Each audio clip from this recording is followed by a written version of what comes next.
The morning sky over Seoul turned silver as massive ships descended through the clouds. Commander Kim Tae-ho pressed his face against the observation window, watching the alien vessels land with impossible grace on the prepared fields outside the city. His heart pounded as he witnessed humanity's first contact with beings from another world. The ships were beautiful and terrifying at the same time. They looked like giant teardrops made of polished metal, each one larger than a football stadium. Steam rose from their holes as they settled on the earth, and strange lights pulsed along their sides like a heartbeat. "Sir, they're opening," reported Lieutenant Park beside him. Tae-ho watched as ramps extended from the ships, and figures began to emerge. These were not the monsters from old movies. The aliens walked upright like humans, but their skins sparkled like crystal in the sunlight. They had multiple eyes that moved independently. Their limbs were longer and more graceful than human arms and legs. The leader of the group approached the waiting human delegation, and it spoke. Its voice came through small devices that translated its words into perfect Korean, then English, then Mandarin. "We are the Valoran Collective," it announced. "We are your elder brothers among the stars. We have watched your species grow from afar, and now we extend our hand in friendship." Dr. Park Mina, Earth's top expert on alien life, stood frozen in amazement. She had spent her entire career imagining this moment, but nothing had prepared her for the reality. The Valoran leader continued speaking, explaining that they had been observing Earth for centuries, waiting for humanity to reach a level of development where contact would be beneficial. "We come not as conquerors," the alien said, "but as family. We offer you knowledge, technology, and a place among the civilized worlds of the galaxy." Within hours, the world had changed. News broadcasts showed the aliens demonstrating their incredible technology. They had devices that could heal wounds instantly, machines that could create food from simple elements, and energy sources that seemed to violate the laws of physics. They offered to share all of this with humanity. Minister Lee Dong-wook, Earth's chief diplomat, found himself overwhelmed by the aliens' generosity. During the first formal meeting, the Valorans presented detailed star charts showing dozens of worlds within their alliance. Each planet was described as peaceful and prosperous, working together in harmony across the galaxy. "They seem genuinely interested in helping us," Lee whispered to Tae-ho during a break in the negotiations. "Look at what they're offering. Solutions to climate change, cures for diseases, technology that could feed everyone on Earth." The Valorans wasted no time in proving their good intentions. Within weeks, their advisors were working side by side with human scientists. Engineer Han So-young spent her days studying Valoran fusion reactors that could power entire cities without producing any waste. The technology was so advanced that it seemed like magic to human eyes. Meanwhile, biologist Choi Jun-ho worked with Valoran geneticists who showed him how to cure genetic diseases that had plagued humanity for millennia. They demonstrated treatments that could repair damaged organs, restore sight to the blind, and even extend human lifespan significantly. Aliens integrated themselves into human society with remarkable ease. They established cultural exchange programs, sharing their art, music, and philosophy. Valoran artists created beautiful sculptures that seemed to shift and change as viewers looked at them. Their music used frequencies that humans had never heard before, creating emotions that no earthly song could match. Children around the world began learning Valoran language and customs in school. The aliens seemed delighted by human creativity and curiosity, often expressing amazement at human achievements in art, literature, and science. They praised humanity's diversity and resilience, calling these qualities rare and precious among galactic civilizations. The transformation of Earth happened almost overnight. Poverty began to disappear as Valoran replicators produced food and goods for everyone. Diseases that had killed millions were eliminated by advanced medical treatments. The environment began to heal as clean Valoran energy replaced fossil fuels. For the first time in human history, the stars felt within reach. The Valorans promised that once humanity had fully integrated their technology, they would be welcome to visit other worlds in the collective. They showed videos of beautiful alien cities, vast space stations, and planets where different species lived together in peace. But Commander Kim Tae-ho remained cautious. While the rest of the world celebrated, he continued his military duties. With quiet diligence, he kept detailed records of every Valoran ship that arrived, every piece of technology they shared, and every conversation between humans and aliens. Something deep in his soldier's instincts told him to be prepared. Valorans were almost too perfect, too generous, too eager to help. In his experience, when something seemed too good to be true, it usually was. As he watched the aliens working alongside humans in the laboratories below, Tae-ho made a decision that would later save his species. He would document everything, trust nothing completely, and always be ready for the possibility that humanity's new brothers might not be what they seemed. The habit of keeping detailed records would soon prove to be the most important decision of his life. Communications specialist Yoon Hae-jin sat in the dark monitoring room, her eyes tired from staring at screens for 12 hours straight. The green lines of radio signals danced across her monitors as she tracked communications from the Valoran ships orbiting Earth. Most of the transmissions were routine reports about their cultural exchange programs and technology transfers. But something was wrong, hidden between the normal signals. Hae-jin noticed strange bursts of data that didn't match the usual patterns. These messages were much shorter and used different frequencies. They appeared to be encrypted in a way that the Valorans had never shown to humans. "Sir, you need to see this," she called to her supervisor, Major Kong Min-ho, who was reviewing reports at his desk across the room. Kong hurried over and studied the strange signals on her screen. His face grew serious as he realized what they were looking at. "These are secret messages," he said quietly. "The Valorans are talking to each other without wanting us to understand." Within hours, the intercepted messages were sent to Dr. Nam Ji-hoon, the linguistics expert who had spent months learning the Valoran language. Nam was one of the few humans who could read their writing and understand their speech patterns. He worked through the night, using every code-breaking technique he knew. What he discovered in those encrypted messages made his hands shake with fear. The Valorans were not discussing art or science or friendship. They were talking about humans. Like farmers discuss livestock, the messages contained references to harvesting protocols and specimen collection quotas. There were detailed reports about human biology, describing their exceptional adaptability and unique neuroplasticity, as if these were valuable resources to be collected. But the most terrifying discovery came when Nam decoded older messages. From the Valoran archives, the aliens had done this before. They had approached other species with the same promises of friendship and brotherhood. Species called the Cathari, the Dralics, and the Orpheans had all received visits from the Valorans decades or centuries ago. These civilizations were no longer independent. Alone records, they were listed as resource contributors and managed populations. Their planets had been strip-mined, their people enslaved or worse. The Valorans had absorbed everything useful from these worlds and left nothing but empty shells behind. Nam rushed to share his findings with the emergency council that met in secret beneath the Soul Space Command. The room fell silent as he explained what the intercepted messages revealed. "They're not the first," Nam said, his voice barely above a whisper. "But the Cathari, the Dralics, the Orpheans, all of these species welcomed the Valorans as brothers. Now they're all listed as resource contributors. They no longer exist as independent civilizations." Commander Kim Tae-ho felt his worst fears confirmed. His instincts had been right to be suspicious. The Valorans were not benevolent older brothers. They were predators who had perfected a hunting technique that took decades to complete. The council decided that President Oh Soo-jin would quietly confront the Valoran ambassador about these findings. She would not reveal how much humanity knew, but would ask careful questions to test the aliens' responses. The meeting took place in the president's private office. Oh, Soo-jin sat across from the Valoran ambassador, a tall being with crystal-like skin who called himself High Counselor Valthera.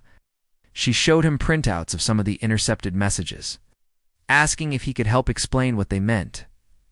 Valthera looked at the documents with his multiple eyes, then gave what appeared to be a gentle smile.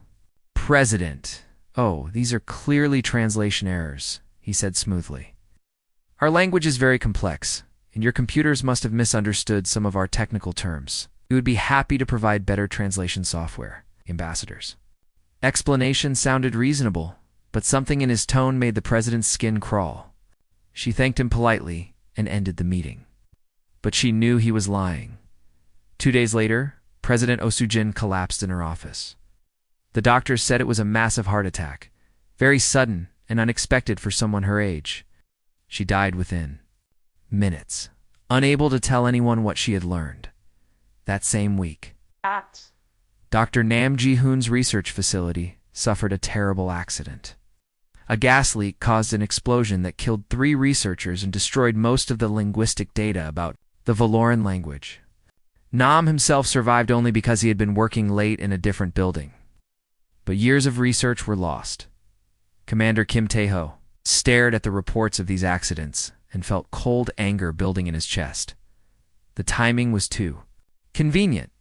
The Valorans had revealed their true nature through their actions, even as they continued to speak of friendship and brotherhood. The evidence was clear. The Valorans were not brothers, they were predators who had perfected the art of gaining trust before delivering the killing blow. They had practiced this deception on other species across the galaxy. Always with the same result, total domination and absorption. But as Tae-ho looked at the faces of his fellow humans around the emergency council table, he felt something that the Valorans had probably never encountered before. They had chosen to prey on a species that had survived ice ages, world wars, and countless other disasters through one key trait: the ability to learn from betrayal. This time, predators had chosen the wrong prey. Deep beneath the volcanic mountains of Jeju Island, a secret meeting was taking place that would determine humanity's fate. The bunker had been built decades ago as a military command center, but now it served a different purpose. The walls were lined with maps of Earth and space, covered in red marks showing Valoran positions and installations. General Seo Hoyanwoo stood at the center of the room, his weathered face illuminated by the glow of tactical displays. Around him sat the most important people on Earth, not the politicians who smiled for cameras, but the real leaders who would decide whether humanity lived or died. "I think we're naive children," General Seo said, his voice filled with cold anger. "The Valorans have given us their weapons, their ships, their communication systems.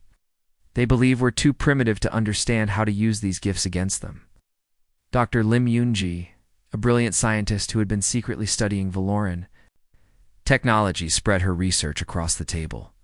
"That's their mistake," she said. "Every piece of equipment they've shared with us can be turned into a weapon. We just need to be smart about it." The plan they developed was incredibly dangerous. Humanity would continue to act like grateful students, smiling and thanking their alien teachers while secretly preparing for war. They would use everything the Valorans had given them to build weapons that could destroy their would-be masters. Engineer Bae Woo-jin took charge of the most important project. He led teams of scientists who worked in hidden laboratories, taking apart Valoran fusion reactors that were supposed to provide clean energy. Instead of powering cities, these reactors would be modified to create devastating weapons that could destroy entire fleets. "The beauty of it," Bae explained to his team, "is that they taught us how to build these things. They showed us every component, every safety system. Now we just need to remove the safety systems and add a few modifications of our own." Meanwhile, pilot squadron leader Kim Jae-hyun was training crews on captured Valoran fighters. The aliens had given humans several of their smaller ships as gifts, thinking they would be used for exploration and research. Instead, Kim was pushing human pilots to their absolute limits, teaching them to fly these alien craft better than their original builders.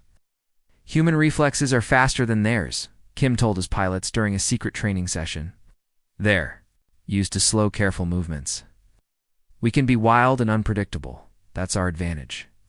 The pilots trained in remote areas, far from Valoran observers.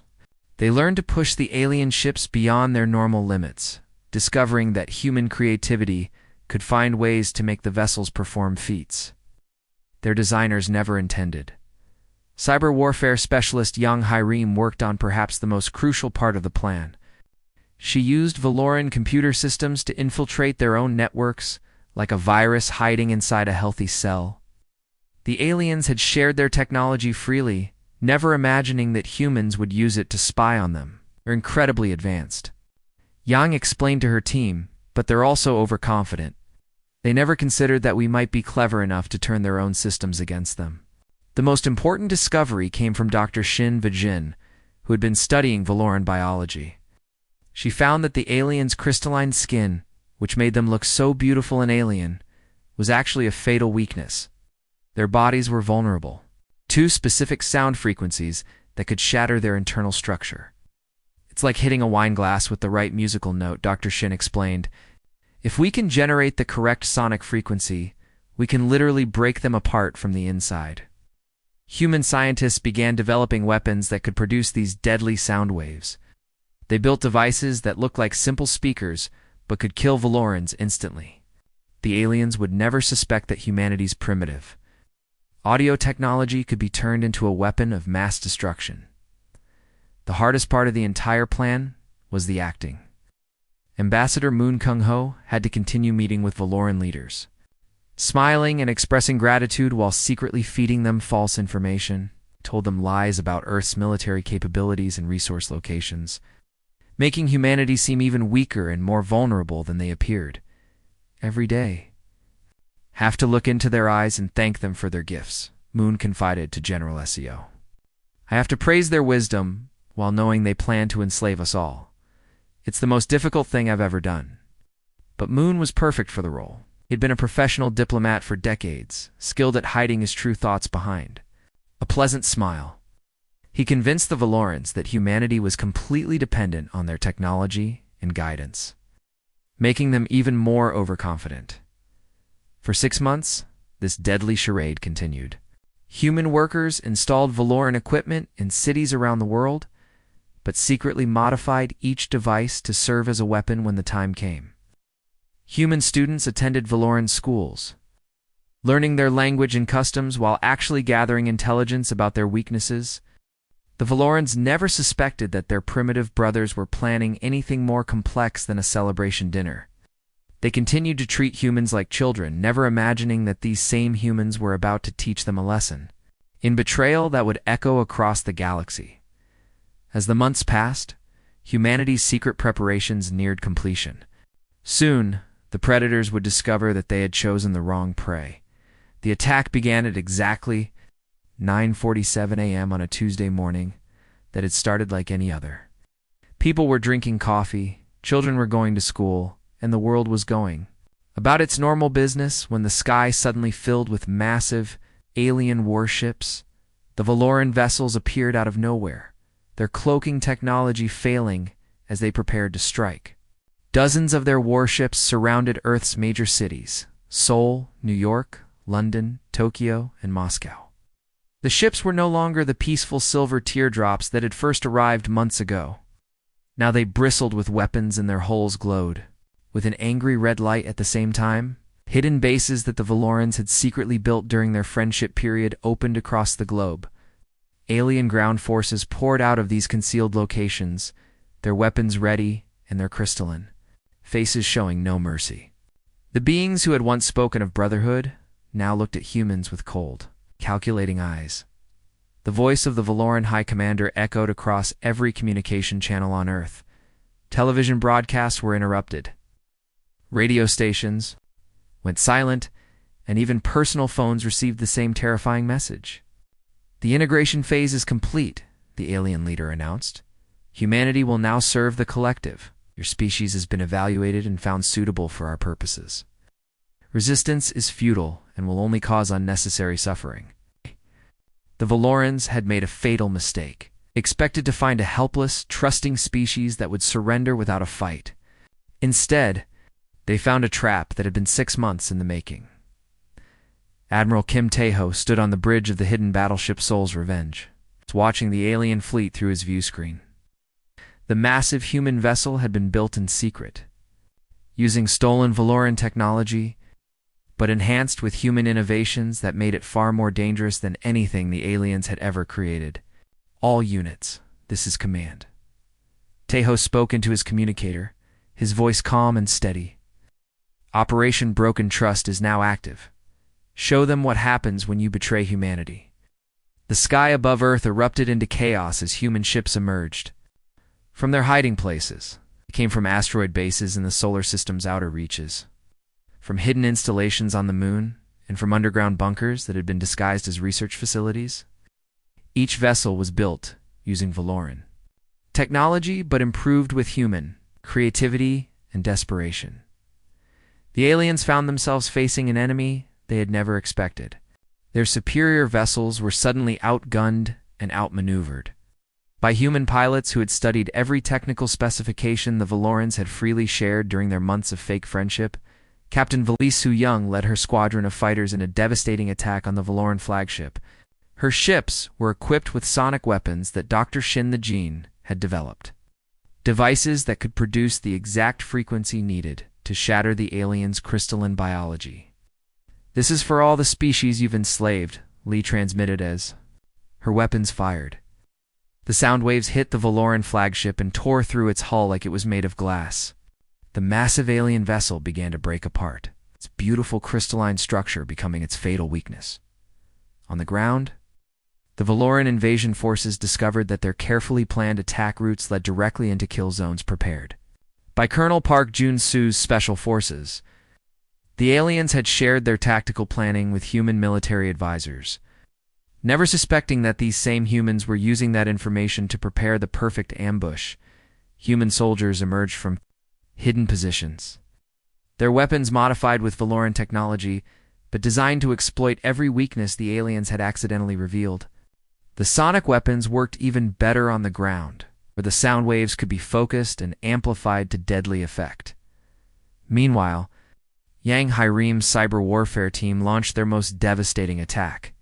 Computer viruses designed using Valoran programming languages tore through the aliens' communication networks like wildfire. The Valorans had taught humans how to use their systems, never imagining that this knowledge would be used to destroy them. The alien fleet found itself blind and deaf as their computers failed one by one. Ships that had been coordinating attacks suddenly lost contact with each other.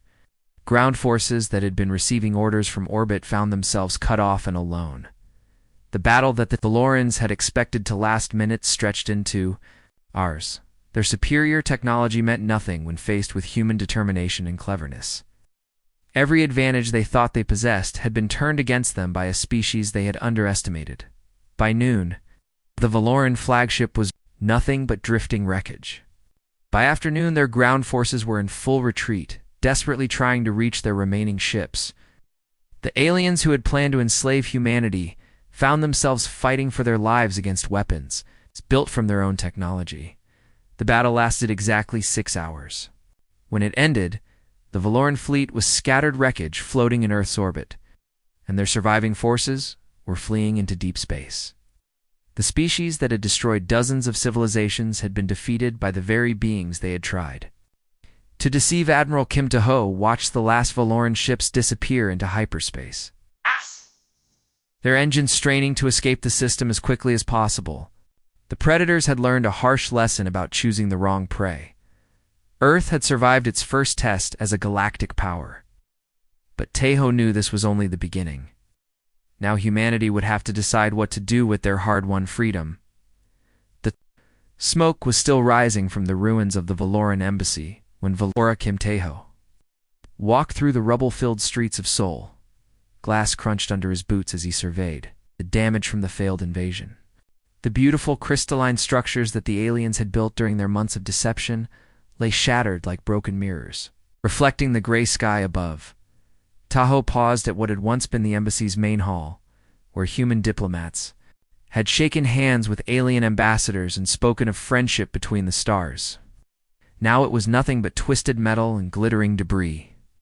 In the distance, he could see the last Valoran transport ship disappearing into hyperspace, carrying the survivors of their defeated fleet back to whatever dark corner of the galaxy they had come from. Earth had won the battle, but the victory felt empty and bitter. Humanity had learned a terrible lesson about the universe that among the stars, trust was a luxury that could cost entire civilizations their freedom or their lives. Dr. Zhang Mir found the Admiral standing in the ruins, her laptop computer tucked under her arm.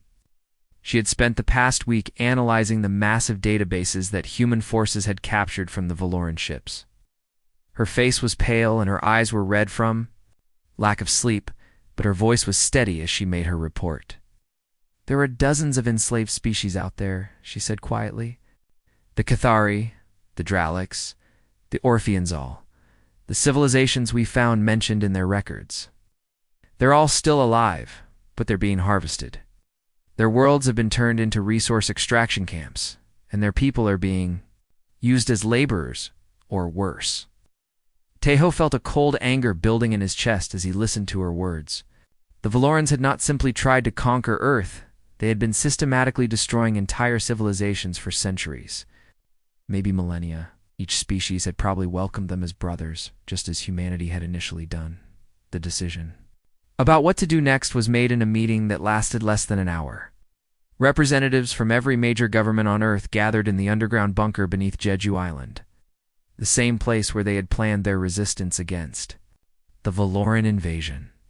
"We cannot simply return to our normal lives," General Seo Hyanwu said, his voice echoing in the concrete chamber. "We know what's happening out there. We have the technology to fight back. If we do nothing, we're just as guilty as the Valorans themselves. Earth would not retreat into isolation." Using the captured Valoran technology and the tactical knowledge gained from their deception, humanity began preparing for a much larger war. They would hunt down every Valoran installation in the galaxy and free every enslaved species they could find. Captain Kodongmin led the first liberation fleet to the Kethari homeworld, a planet that had once been described in Valoran records as a peaceful agricultural world with cooperative inhabitants. What the human ships found when they arrived was nothing like that. Description: the planet's surface was covered with massive mining operations and industrial facilities. The Cathari themselves were barely recognizable as the intelligent species they had once been. Generations of slavery had broken their spirits and reduced them to cowering workers who lived in terrible conditions. But when the human ships arrived, broadcasting messages of genuine freedom in the Kethari's own language, something miraculous happened. The broken creatures began to remember what hope felt like. They looked up at the sky and saw ships that had come not to enslave them further, but to break their chains. The liberation of the Cathari homeworld was the first of many such operations. One by one, human fleets struck at Valoran slave worlds across the galaxy. Each species that joined the growing alliance brought new knowledge, new weapons, and new reasons to fight. The former predators became the hunted as their empire crumbled under coordinated attacks. The war lasted for 3 years. When it ended, the Valoran collective had been completely destroyed. Their ships scattered to the far reaches of space, their leaders dead or in hiding.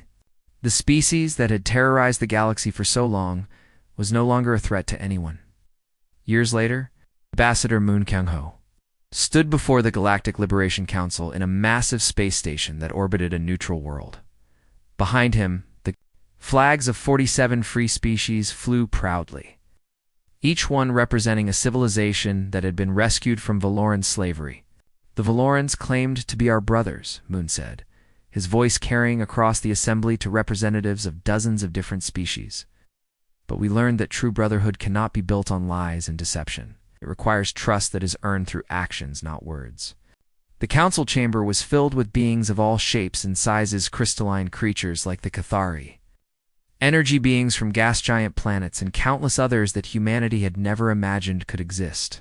All of them had one thing in common: they were free because humanity had refused to accept the role of victim.